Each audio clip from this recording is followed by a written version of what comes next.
A disciplina, ela é a disciplina de teste de software, tá?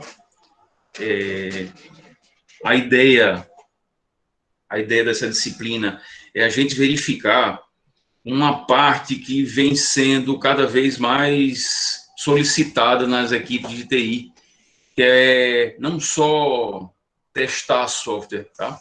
É verificar, validar e disponibilizar o software, tá?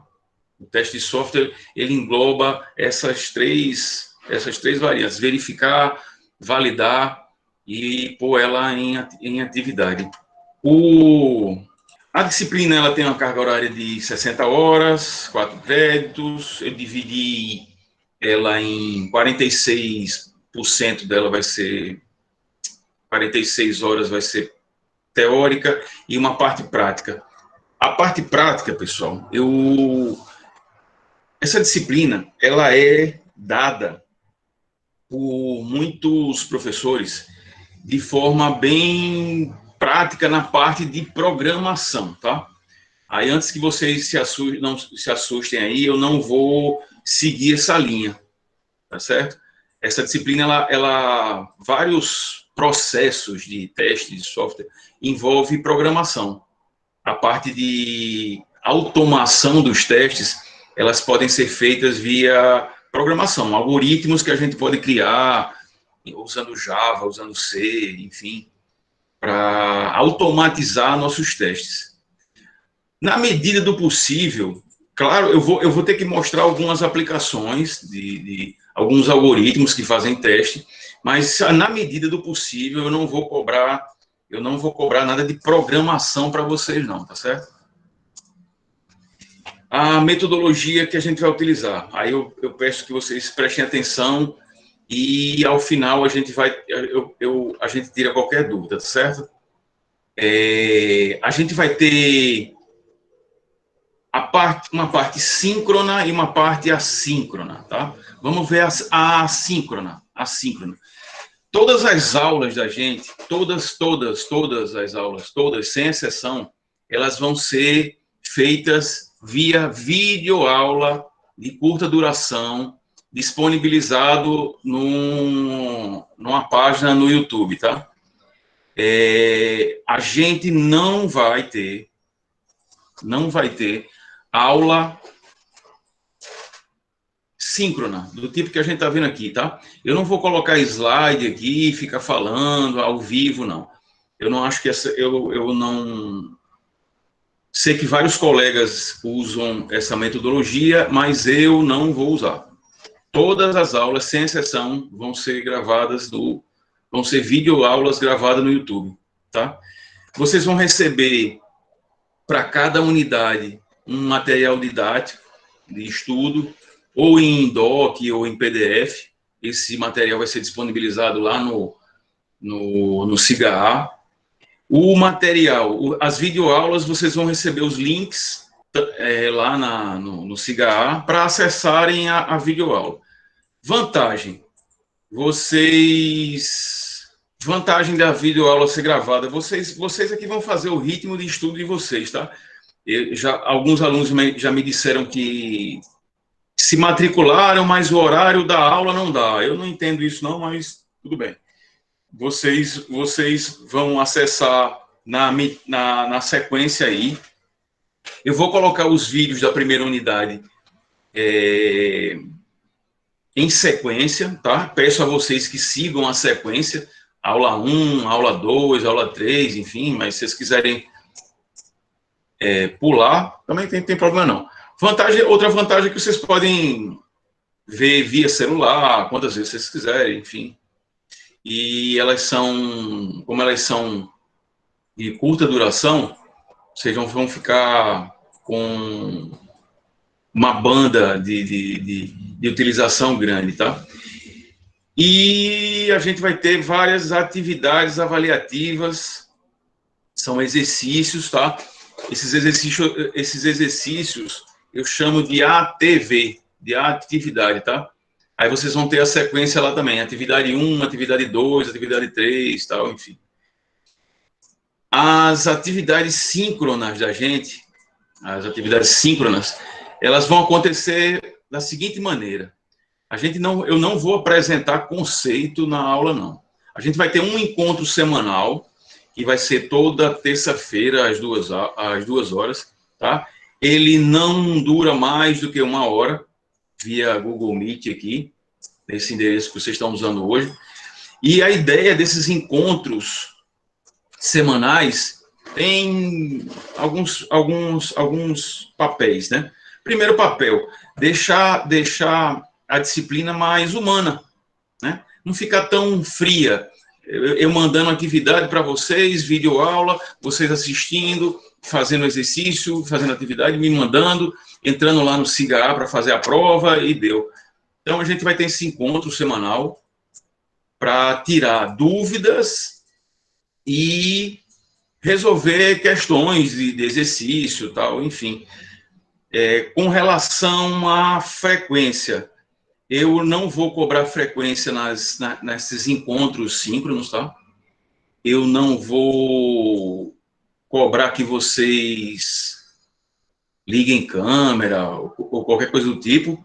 Aparece nas terças-feiras às 2 horas. Quem tiver a fim de aparecer, quem tiver dúvida, enfim, eu não vou cobrar nada.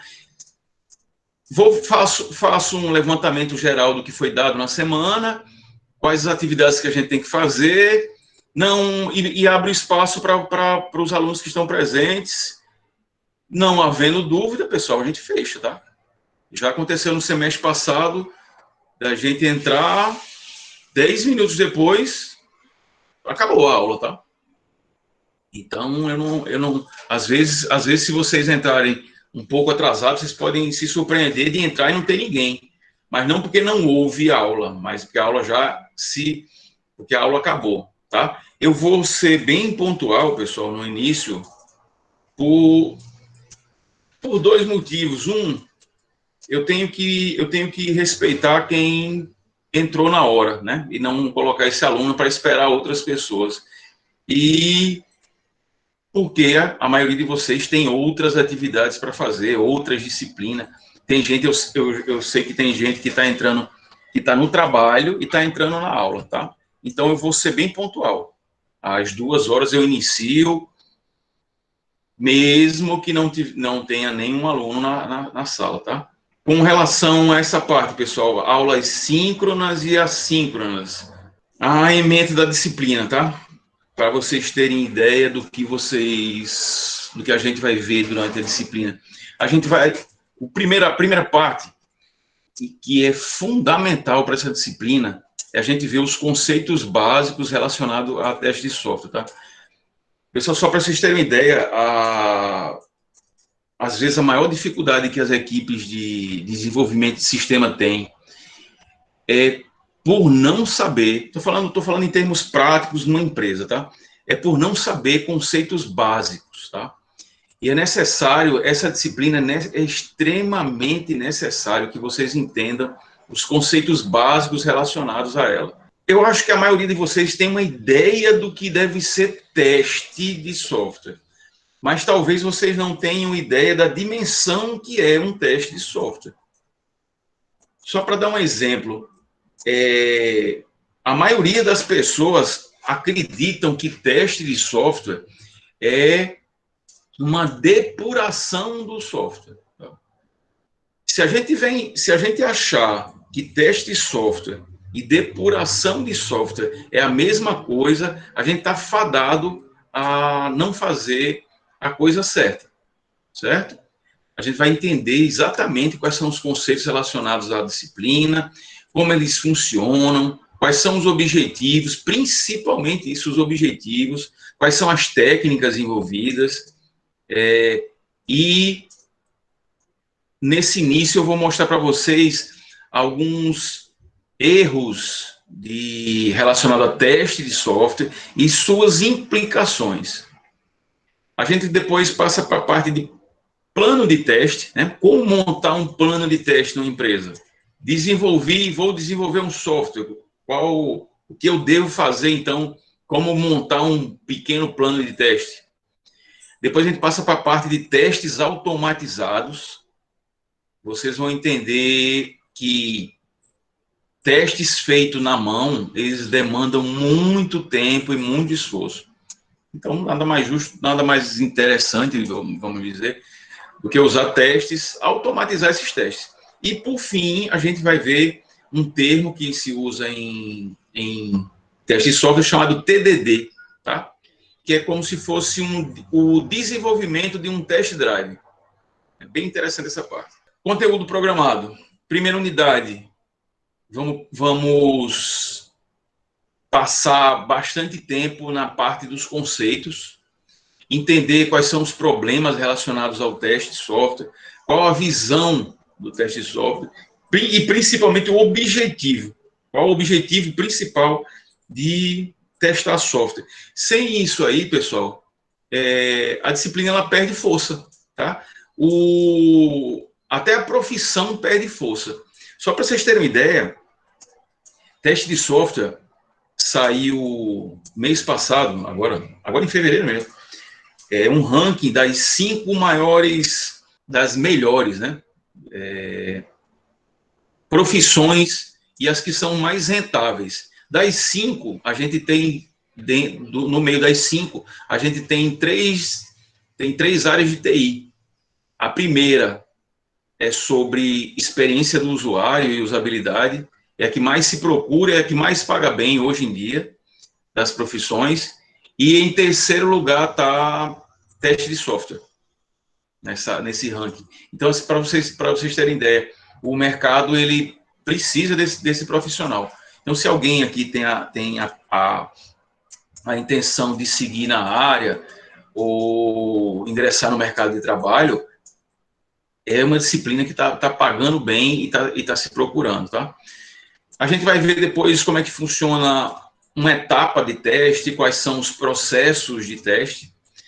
Do mesmo jeito que a gente tem processo de desenvolvimento de software, né? Levantamento de requisito, análise, processo de sistema, tal. A gente também tem eventos, né, relacionados ao processo de teste. E, por fim, na primeira unidade, a gente vai ver as técnicas e critérios e quais são as fases básicas de um teste de software. Na segunda unidade, a gente passa para plano de teste e testes automatizados, e na terceira unidade, a gente vai dedicar ela toda ao TDD. E importante essa parte, pessoal, é importante. Quais são... Vocês vão ter algumas ao longo das unidades, vocês vão ter algumas atividades, ao longo das unidades, vocês vão ter algumas atividades. Todas as atividades vão ser numeradas, tá? Se a gente tiver 10 atividades, vocês vão receber A1, A2, A3, ATV1, ATV2, ATV3.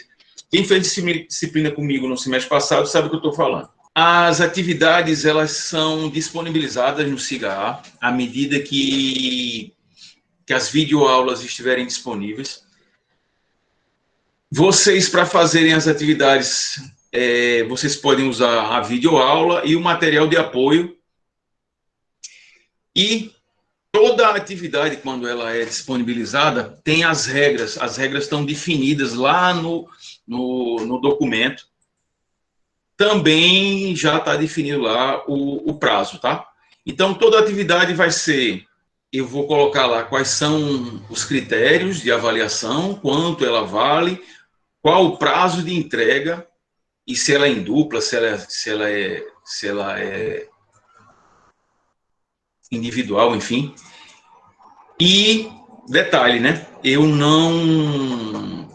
Nenhuma atividade fora do prazo eu vou pontuar. Se alguém quiser me entregar fora do prazo para eu corrigir, eu corrijo sem problema. Mas eu não pontuo, tá? Entregue fora do prazo, eu não contabilizo a pontuação. Se for algum material que é necessário que vocês pesquisem, se eu identificar plágio, seja ele de uma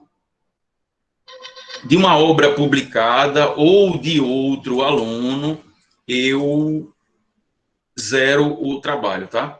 Se eu descobrir que teve plágio, o aluno é pontuado com 0, e se eu identificar cola, né?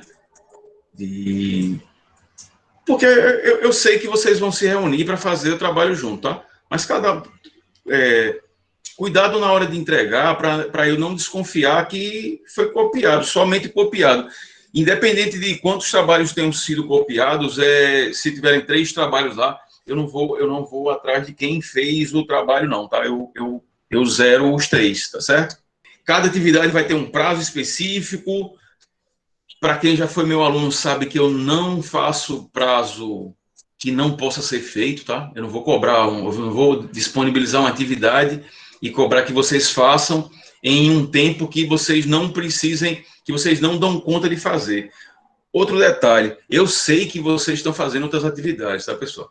Eu sei que muito de vocês estão trabalhando, eu sei que muito de vocês estão fazendo várias outras disciplinas, então, assim, eu não sou louco de colocar prazos absurdos só para prejudicarem vocês, não, tá?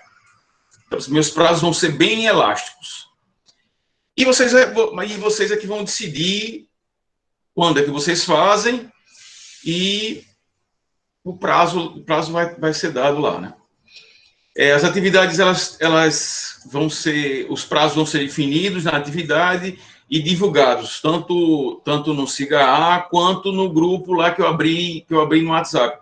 Outra coisa, o grupo não é obrigatória a participação no grupo, não, tá, pessoal? Mas lá eu posso tirar dúvida, lá eu posso dar uma informação que seja até mais fácil de vocês verificarem antes do SIGA. Se houver qualquer problema no SIGA que não permita que uma atividade seja feita, que uma aula não seja dada, que algum encontro da gente não aconteça, pessoal, entendam o seguinte, o cronograma que eu fiz, ele prevê isso, tá? Então não fiquem frustrados se acontecer de novo o que aconteceu na semana passada. Mas mesmo assim, independente do que vier a acontecer, vocês não vão ser prejudicados, não. Ninguém vai ser prejudicado por causa do sistema, não. Outra coisa, qualquer comunicação que a gente for fazer, oficialmente, ela tem que ser no SIGA. Explico por quê. Lá no WhatsApp, a gente está com 19 alunos, se não me engano, de uma totalidade de 30. Então, se eu não conseguir lá no SIGA, eu tenho certeza que todo mundo vai receber. Se o SIGA tiver impossibilitado de eu mandar alguma mensagem, eu não vou privilegiar só a metade da turma, não, tá, pessoal? Eu acho que ele tem que ser justo e as informações ela tem que ser publicitadas para todos os alunos, né, sem exceção. As avaliações, pessoal, vou fazer uma ressalva aqui. No início do semestre, antes de começar o semestre, cada professor é obrigado, tá? É obrigado a colocar datas das avaliações lá no SIGA. A primeira avaliação da gente, ela está marcada para dia 23 de março. Está marcada para dia 23 de março, porque eu fui obrigado, antes de iniciar o semestre, a colocar essa data. Se eu achar que a unidade andou de acordo e a gente pode fazer essa avaliação, essa pequena avaliação, a gente vai fazê-la. Se não, eu troco, tá? Até porque dia 23 a gente tem essa semana e mais 2 e teria essa avaliação. Acho sim que é possível. Mas se não for, eu desmarco lá, tá, pessoal? Não fiquem ansiosos porque está marcado dia 23, não. As avaliações online, elas vão ser via formulário lá do SIGA, no SIGA, ou via Google Form, eu já fiz isso em outras turmas e deu certo, ou alguma atividade que eu possa passar para vocês e chamar aquela atividade de prova, tá? A minha pretensão inicial é dividir, para não prejudicar ninguém, é dividir da seguinte forma: 5 pontos na avaliação online e 5 pontos nos exercícios, tá? Eu posso diminuir um ou outro à medida que eu achar necessário, mas a ideia é fazer mais ou menos isso aqui. As datas que eu fui obrigado a colocar lá, mas que eu posso modificar. Unidade 1, dia 23 de março, unidade 2, dia 27 de abril, e dia 25 de maio a gente faz a última. Reposição para quem perdeu alguma avaliação. Vocês vão solicitar para mim, via formulário que eu vou disponibilizar, até o dia 26 de maio, né, um dia depois da última avaliação, vocês solicitam a reposição de alguma unidade. Deixa eu chamar a atenção um detalhe aqui. Lucas fez fez todas as atividades da primeira unidade, somou 5 pontos e não fez a prova, né? Aí o Lucas fez a segunda unidade, não fez algumas atividades, fez a prova e somou 7, fez a terceira unidade e somou uma pontuação X aí. O aluno, independente do que ele perdeu ou não perdeu, ele pode solicitar a reposição de uma unidade. Quando vocês fizerem a solicitação de reposição de uma unidade, vocês abdicam de toda a pontuação que vocês já somaram na disciplina, na unidade. Exemplo, unidade 1, o cara fez todas as atividades, somou 5 e não fez a avaliação. Ele está com 5. Se ele solicitar a reposição da unidade 1, os 5 pontos que ele tirou nas atividades, ele abdica, tá? Ele não tem mais. Aí ele vai fazer uma reposição valendo 10, no dia 1º de junho. Professor, e se eu abdicar e se eu quiser fazer prova das 2 unidades, de 2 unidades, beleza, vamos tentar, mesmo prazo de horário e vai receber as duas provas, né? Vamos supor lá que eu disponibilize a reposição ser feita em 6 horas. Vocês vão responder a primeira prova, assim que acabar, vocês recebem, eu envio a segunda. Tá? Mas vocês lembrem que, por resolução, a universidade não permite isso, não. E a recuperação está marcada para o dia 8 de junho e vai ser em forma de avaliação única lá no CIGA.